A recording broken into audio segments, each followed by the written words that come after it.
Hello guys, আসসালামু আলাইকুম। আমি আপনাদের জন্য নতুন একটা রেসিপি নিয়ে হাজির হয়েছি। রেসিপিটা হচ্ছে মরিচের চচ। প্রথমে মরিচগুলা বোটা ফেলে পরিষ্কার করে নিব। পরিষ্কার করে ধুয়ে নিচ্ছি। পর মরিচগুলা একে একে সবগুলা কেটে নিচ্ছি। আদার পরিমাণ মতো আদা রসুন কেটে নিচ্ছি। একটা হাঁড়িতে 1 কাপ সরিষার তেল দিয়ে নিচ্ছি।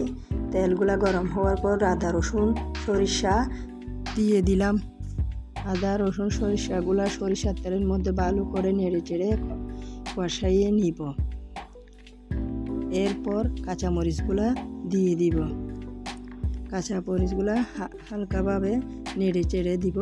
পর জিরার গুঁড়া, ধনের গুঁড়া দিয়ে দিলাম পরিমাণ মতো। ভালো করে নেড়ে চেড়ে নিব।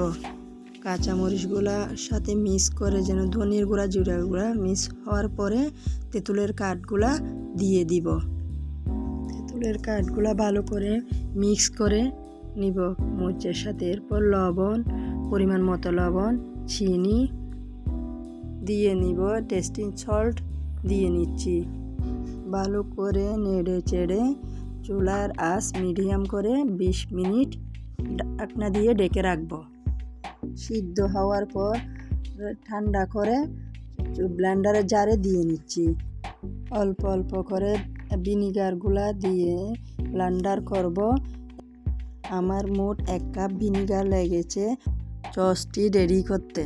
সস রেডি হয়ে গেলে আমি কাচের জারের মধ্যে রেখে দেব। এগুলা 6 মাস পর্যন্ত খাওয়া যাবে।